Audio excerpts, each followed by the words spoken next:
Welcome back with another video with Aarish पाक reaction channel. तो guys आप सब कैसे हैं? उम्मीद है you doing good and great. Guys आज जिस वीडियो पे रिएक्शन देने वाला हूँ बड़ी ही इंटरेस्टिंग वीडियो है। वो है भारत का वो योद्धा, वो शेर जिसका नाम सुन के शेर भी कांपते थे। The Shivaji Maharaj history warrior, the warriors of India. तो ये इंडिया के वॉरियर थे, ये बड़ा इनका नाम सुना है। तो ये रिक्वेस्ट भी की थी किसी भाई ने, तो मैंने कहा चलो यार इस पर रिएक्शन दे। क्या है इस वीडियो में, देख के ही पता चलेगा। काफ़ी एक्साइटेड हूँ मैं इस वीडियो को लेके। तो वीडियो की तरफ चलते हैं। जाने से पहले गाइस चैनल को सब्सक्राइब नहीं किया तो ज़रूर कर लें। काफ़ी सारे दोस्त वीडियो देखते हैं सब्सक्राइब नहीं करते, तो प्लीज़ ज़रूर सब्सक्राइब करें और लाइक शेयर भी करें। अगर आपकी कोई फीडबैक है तो आप कमेंट सेक्शन में आप बता सकते हैं। तो आइए वीडियो की तरफ चलते हैं without any delay. Let's get back into the video guys. 1 2 3।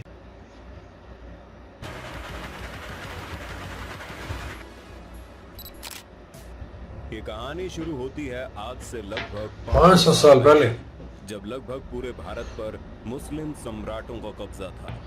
एक तरफ शाहजहां तो दूसरी तरफ आदिल शाह और दक्कन के सुल्तान अब्दुल कुतुब शाह। एक देश जहां पर हिंदुओं का घर था, वहां पर पूरी तरह से मुस्लिमों और पुर्तगालियों का कब्जा था। दक्कन के सुल्तान ने अपनी फौज में एक मराठा सेनापति नियुक्त किया था जो बहुत ही निर्भीक और पराक्रमी था, जिसका नाम था शाहजी भोसले। शाहजी भोसले। 1630 को शाहजी भोसले के घर एक बच्चे का जन्म होता है। सभी लोग सोचते हैं अपने पिताजी की तरह ये बच्चा भी एक दिन मुस्लिम सुल्तान के फौज का सेनापति बनेगा, लेकिन नियति को कुछ और ही मंजूर था। किसे पता था एक ऐसा बच्चा जिसका पिता खुद मुस्लिम सम्राट की फौज का सेनापति है, एक दिन भारत में जितने भी मुस्लिम सम्राट मौजूद हैं वो सभी उस बच्चे के सामने घुटने टेक देंगे। उसी बच्चे का नाम था छत्रपति शिवाजी, जिसे भारत के महान सम्राटों में से एक माना जाता है। अरब और खाड़ी देशों से आए हुए मुसलमान भारत के राज्यों पर कब्जा तो कर लिए थे, लेकिन इतनी दूर से यहाँ के राज्यों और किलों को संभालने के लिए मंत्रियों को लाना संभव नहीं हो पाता था। इसलिए उस वक्त के सभी मुस्लिम सम्राट भारत में ही रहने वाले हिंदू लोगों को अपने सेनापति और मंत्रियों के पद पर नियुक्त कर दिया करते थे। इसी सिलसिले में दक्कन के सम्राट ने शाहजी भोसले को अपनी फौज का सेनापति नियुक्त कर लिया। शाहजी सेना में उच्च पद पर आसीन थे और साल 1630 में महाराष्ट्र के जुन्नर के समीप शिवनेरी के किले में उनके और जीजाबाई के यहाँ एक पुत्र का जन्म हुआ। स्थानीय देवी शिवाय के नाम से पुत्र का नामकरण हुआ, जो आगे चलकर छत्रपति शिवाजी महाराज छत्रपति शिवाजी विख्यात हुए। शिवाजी के पिता का काम के सिलसिले में हमेशा घर से बाहर रहना होता था, इसलिए शिवाजी की देखरेख उनकी माताजी और उनके गुरु दादू जी किया करते थे। शिवाजी के गुरु का मानना था कि शिवाजी भी जब बड़े होंगे तो वो अपने पिता की तरह मुस्लिम सम्राट के एक बेहतरीन सेनापति बनेंगे। ये वक्त था 1646 के लगभग, जब शिवाजी की उम्र महज 16 साल की थी। उस वक्त भारत में किसी भी हिंदू शासक का अपना स्वतंत्र राज्य को स्थापित कर पाना लगभग असंभव था, क्योंकि भारत के लगभग हर एक हिस्से में मुस्लिम सम्राट का कब्जा था।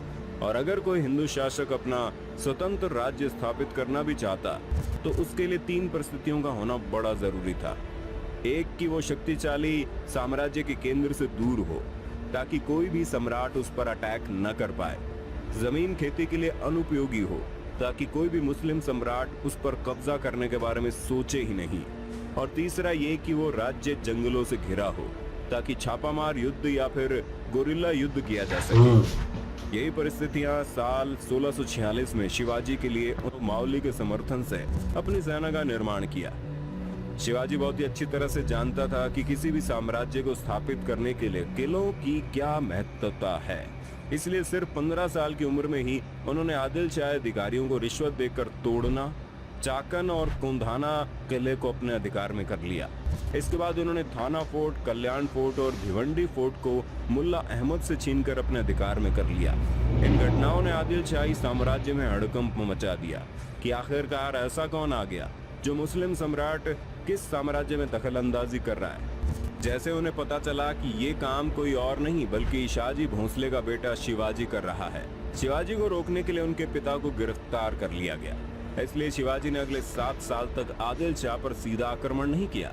शिवाजी ने 50 से ज्यादा 7 किले। सालों का इंतजार किया और धीरे धीरे अपनी सेना को बढ़ाता रहा।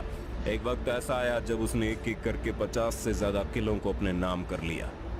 धीरे धीरे शिवाजी का प्रभाव बढ़ने लगा। अब लोगों को यह महसूस होने लगा था कि कोई तो ऐसा है जो मुस्लिम सम्राट को टक्कर देने वाला है। अपने डर को कायम रखने के लिए और शिवाजी के बढ़ते प्रभाव को रोकने के लिए साल 1659 में बीजापुर की बड़ी साहिबा ने अफजल खान को 10,000 सिपाहियों के साथ शिवाजी पर आक्रमण करने का हुक्म दे दिया। उस वक्त अफजल खान को सबसे क्रूर और सबसे ताकतवर शख्स माना जाता था, क्योंकि जिसका भी सामना उससे होता था उसकी मौत निश्चित थी। सबसे पहले तो अफजल खान ने शिवाजी को उकसाने के लिए कई मंदिरों को तोड़वा डाला और बहुत सारे हिंदू नागरिकों का कत्ल करने लगा। अफजल खान को इस बात का पता था कि शिवाजी बहुत ही चालाक है, इसलिए वो एक एक करके सभी किलों को अपने कब्जे में ले रहा है। कहीं न कहीं अफजल खान को भी शिवाजी से डर लगने लगा था। यही वजह थी कि अफजल खान ने उसे चालाकी से मारने की सोची और अफजल खान ने शिवाजी को मिलने के लिए न्योता भेजा। शिवाजी तुरंत ही न्योता स्वीकार कर लेता है और अफजल खान से मिलने की जगह नियुक्त करता है।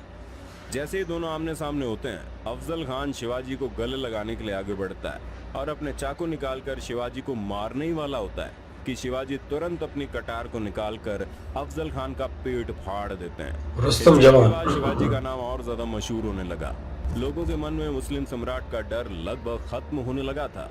इस बार बीजापुर के सुल्तान ने शिवाजी को हराने के लिए अपने सबसे बेहतरीन सेनापति रुस्तम जवान को भेजा।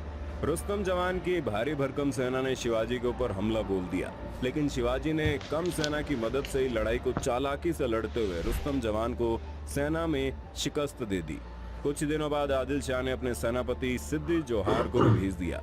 एक एक करके मुस्लिम सम्राटों ने शिवाजी को खत्म करने के लिए कई चालें चली, लेकिन उनमें से कोई भी कामयाब नहीं हो पाया और धीरे धीरे छत्रपति शिवाजी का राज्य विस्तार होता गया और उसकी सेना और भी ताकतवर होती चली गई। शाइस्ता खान। इसके बाद बीजापुर की बड़ी बेगम ने औरंगजेब से शिवाजी को पकड़ने के लिए विनती की।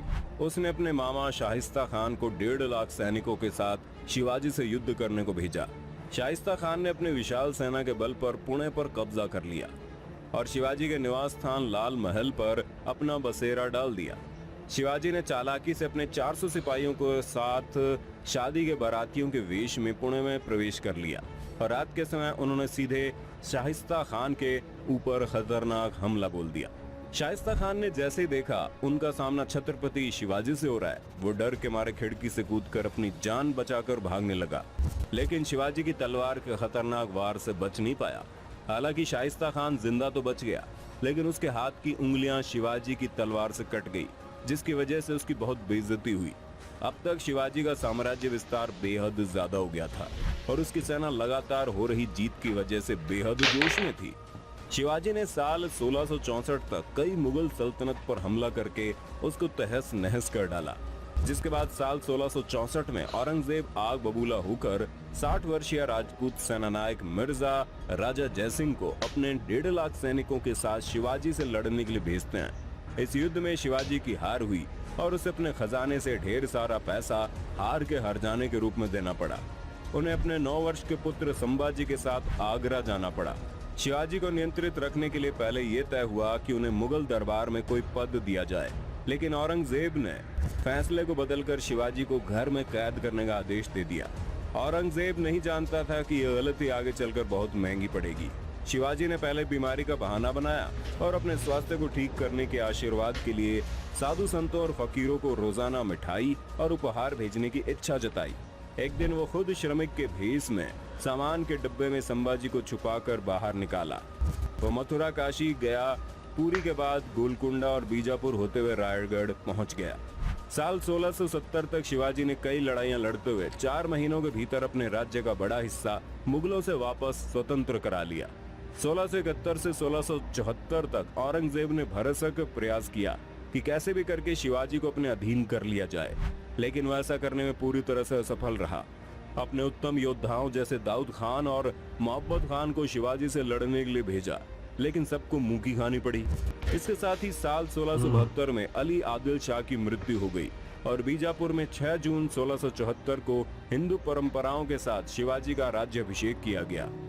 वो मराठा के राजा बने और कई सदियों के अंतराल के बाद हिंदू रीति रिवाजों, तिलक, जनेऊ और वेदों के उच्चारण के बीच किसी राजा का राज्य अभिषेक संपन्न हुआ।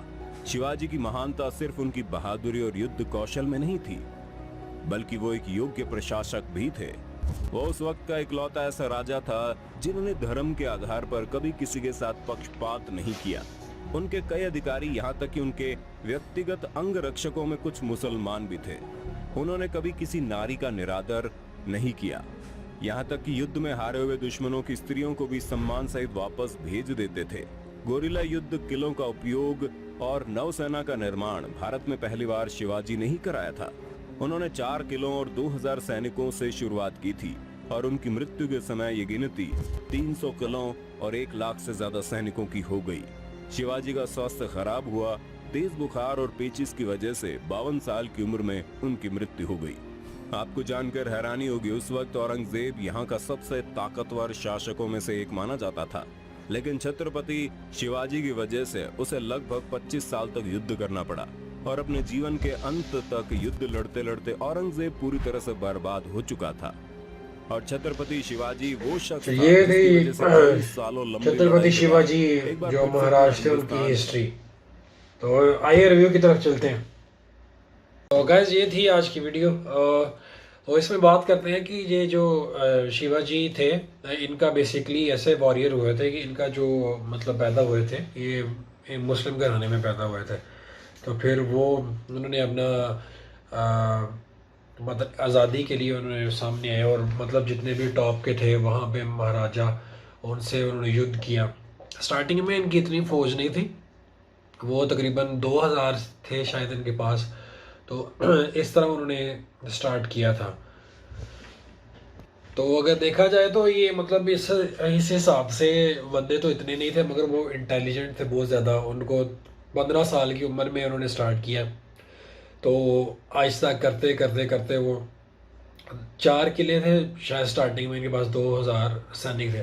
वो भी आहिस्ता आहिस्ता बड़ी स्ट्रेटजी के साथ उन्होंने, फिर उनको पता चला कि ये मतलब कौन बच्चा आ गया है। तो जब उन्हें पता चला कि ये उनका बेटा है, तो फिर वो उस हिसाब से उन्होंने कोशिश की दबाने की। तो वो दबाने की बजाय मतलब वो आगे बढ़ते रहे शिवाजी जो है। फिर उन्हें शिकस्त पे शिकस्त उनको आगे से दी उन्होंने।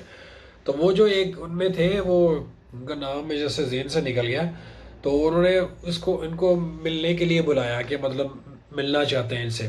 तो जब वो मिलने के लिए गए वहाँ पे, तो उन्होंने सोचा कि मतलब घात लगा के मार दिया जाए। तो वो उन्होंने पेट में दे के पेट फाड़ दिया उनका।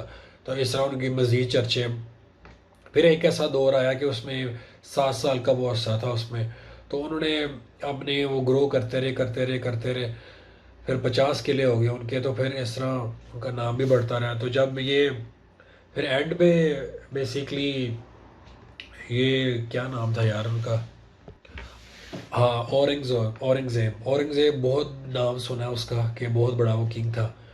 तो वो भी इनसे लड़ता 25 साल हो गए, तो जीता नहीं ऐसे। फिर वो कहते हैं एंड पे आते आते बर्बाद कर दिया था उसने।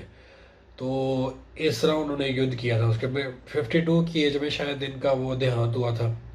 तो शायद इस तरह उनकी वो देहांत हो गया था। तो फिर एंड पे उन्होंने बर्बाद करके रख दिया था उसको भी, औरंगज़ेब को भी। तो ये कि कभी ये युद्ध हारे नहीं थे। वही बस एक जो मामला हुआ था, वो जब उन्हें घर बंद कर दिया गया था, और उसी से फिर वो निकल गए बॉक्स में। तो वहाँ पे फिर उन्होंने इस वापस युद्ध में आ गए थे। तो ये बहुत बड़ी चीज़ है। और ये कि महिलाओं पे वो अत्याचार नहीं थे वो करते हैं, तो ये भी बहुत बड़ी चीज़ थी। तो यार पहले नहीं था पता इतने बड़े ये वॉरियर हुए शिवाजी। तो इस वीडियो से हमें पता चला। तो अगर आप बताइएगा, आपको ये वीडियो अगर अच्छी लगी हो तो ज़रूर बताइएगा कमेंट सेक्शन में। अगर और कोई नॉलेज वाली बात हो इनके बारे में तो ज़रूर कमेंट सेक्शन में बताइएगा। तो गाइस, ज़रूर सब्सक्राइब करिएगा, लाइक भी करिएगा। तो मिलते हैं आपको अगली वीडियो में। Till then take care of yourself and bye bye.